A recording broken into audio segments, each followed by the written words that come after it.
মেহেরবান, আমরাও মেহেরবান হতে হবে। বিষ্ণু ঈসা ইসলাম আল্লাহর এই চমৎকার সুন্দরতম নামগুলো ধরে ধরে আল্লাহর কাছে চাইতেন। আপনি যখন দোয়া করবেন, আল্লাহর নামগুলো ধরে যদি দোয়া করেন, আল্লাহ ওই দোয়া ফিরায় দেয় না। সুবহানাল্লাহ বলেন।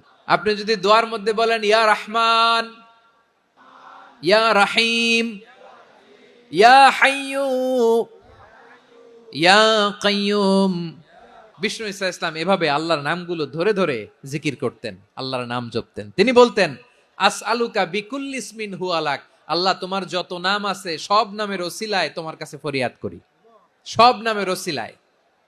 আনসালতাহু ফি কিতাবিক, যে নাম তুমি তোমার কিতাবে নাজিল করেছো। আও আল্লামতাহু আহাদাম মিন খালকিক, অথবা তোমার কোন সৃষ্টিকে তোমার নাম তুমি জানিয়েছো। আও ইস্তাসারতা বিহি ফি ইলমিল গায়বি ইনদাক, অথবা গায়েবের জ্ঞানে তুমি তোমার নিজের জন্য ওই নামগুলো সংরক্ষিত রেখে দিয়েছো। সব নামের ওসিলায় তোমার কাছে চাই। সুবহানাল্লাহ পড়েন। তার মানে আল্লাহ তোমার যে নামগুলো আমরা জানি এগুলার ওসিলায়ও চাই, যে নামগুলো আমরা জানি না সেগুলোর ওসিলায়ও চাই।